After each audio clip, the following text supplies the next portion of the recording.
chiều chiều buồn nghĩa buồn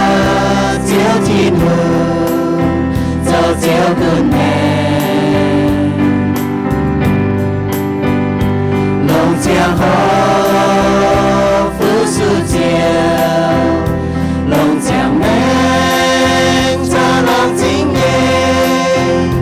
lòng chính kín cho chính nhà phú su mê chiều thô buồn nhiệt giữa tình yêu ham chiều chiều Giêsu Kitô lòng tranh hiến